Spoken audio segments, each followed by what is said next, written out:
is Andrej Suskavcevic, and I have told him I practiced that for 2 years now. and, but it's great to meet you, and you're the CEO of the Crafts and Hobby Association. Tell my viewers what the CHA is all about, first of all. So the CHA, we are the trade association for the craft industry. We're a global organization. We have about 3,000 member companies that belong to it, and we represent the entire supply chain of the industry. So we have designers to manufacturers, distributors, and retailers of all shapes and sizes of all media, brick and mortar and online, that are members, as well as the service provider community that supports the industry. So we are a massive global organization representing everybody. In January of this year, coming up from the 10th to the 15th, we have our largest trade show. It's a global event where it brings the industry together from around the world to launch new products and trade and prepare for the coming year. It is the largest event of its kind for this industry on a global basis. We will have anywhere from 8,000 to 10,000 people that are in the trade represented. We're going to have over 400 exhibitors showing what they have coming out for the year, as well as retailers from around the world. About 30% of our attendees will be international.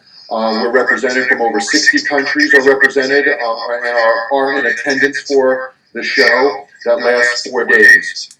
Our first day before the show starts is an education day, where we have workshops and business seminars for the trade, teaching people how to run their business better, and also doing a lot of product demonstrations. A lot of the manufacturers that are coming out with new product lines, it's really important to teach the retailers how to use the products, how they can teach their consumers to use it, and so on. So it's a big, happy, exciting event over a 5-day period in Anaheim, California. Give me an example of how large this industry is. What's the... Well, some of our earlier research that we did a couple of years ago on sizing the market came out to about $30 billion a year. So it's a very large industry. And that's really just focusing on some of the core categories of products that exist currently, like paper, yarns, paints, and that type of stuff. When you really look at crafting products, where you can find it from adhesives to the decorative paints to embellishing home decor items, it is really the creative industry of sorts is really what we represent, is vast. For some reason, when I think of crafts and hobbies, I think of knitting. Right. And how much of this is really, from another entire other perspective, with the emergence of the cottage industry at home, is really a collection of people who've started successful home-based businesses that have grown out to become major players in the industry. I mean, that is the core of the industry, is those folks that are good at a craft, developed it, and started a business out of it. So when we look back at kind of some of the founding members of this industry, they are home-based businesses. And what we're seeing now, and that continues, you see that, and it's changed from brick and mortar, doing it in a small, on Main Street in a store and getting some square footage that way, which still exists. But now you're looking at the online community, eBay, the Etsy community, and those type of platforms that exist are really giving a voice and an opportunity for anybody who's crafty to start a business and do it that way and start slow. And I'm curious, has eBay, it's maybe a dumb question, but of course my teacher once taught me there's only a dumb question that you don't ask, right? Right. Well, I mean, has eBay served as sort of the distributor for small crafts and hobby industry? I mean, eBay plays a part in it. I mean, Etsy has a big part. You have other groups like ArtFire, Shopify, and so on. I just recently read an article that, for Cyber Monday, Amazon was clearly the biggest seller, but, second and third place were Shopify and Etsy, I believe, from number of volume of sales. And when you look at them as platforms for other individuals, I mean, there's a lot of craft businesses that did a lot of selling on Cyber Monday because of that. So it's really, and then you look at, number, 4, 5, and 6 are all the, Walmart, Target, and all the big stores. So, as a group, the small individual kind of cottage industry of online sellers, particularly in the craft space, is doing quite well. So, I am a new business, and I would love to be an exhibitor at your event. How do I go about doing that?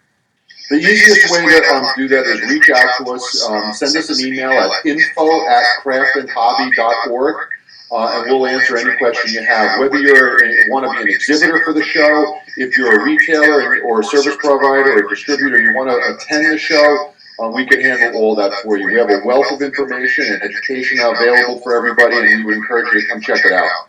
And what's your craft or hobby?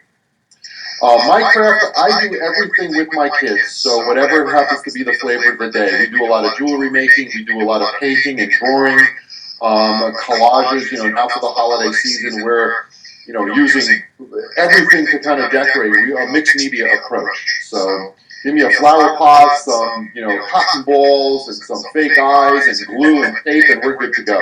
What about guys like me like to make models of the Starship Enterprise and stuff? Yeah, I mean, that is definitely part of the industry as well. It's not as focused on for the association as it was in the past, before when we were the Hobby Industry Association over a decade ago. But that's still alive and well happening. What do you see as the future for the industry going forward? Maybe like putting your crystal ball out, maybe 5 or 10 years. Well, I mean, really what our focus is as an association is to bring the industry together. So you have a lot of niches that are happening. So, decorative painting, international art materials and things like that. And we want to kind of bring everybody together, not necessarily as one company. We want to, celebrate the niche and the artisans that are in that space, the retailers, the entire chain that services it. But there's a need for us to come together, find economies of scale, cross-promote, cross-market, and bring everybody clearly under one roof from a trade show perspective to save everybody time and money. So, is there anything in particular you want viewers to know before we close about the event? Yeah, for the event, I mean, we are going to be having our Hot 20 products that are going to be announced in the next couple of weeks. It is really the hottest products that our panel of judges think are going to be the hot items in 2014. So that's something to keep an eye out when we announce it. But there's a consumer side that we also, as a trade, and our foundation does, the CHA Foundation, and that's Create Time. It's spelled CRE, the number 8 time. And it's a movement intended to really get people excited and to, find the creative person inside them and celebrate it. So that explains why you were taking pictures with Mekhi Phifer and other celebrities under that hashtag on Twitter, I saw. Exactly. So we're doing that type of thing, and we're, the way to get involved with that is if you're posting a picture on Instagram, if you're posting it on Facebook or Pinterest or where have you, hashtag Create Time. On Twitter, exactly.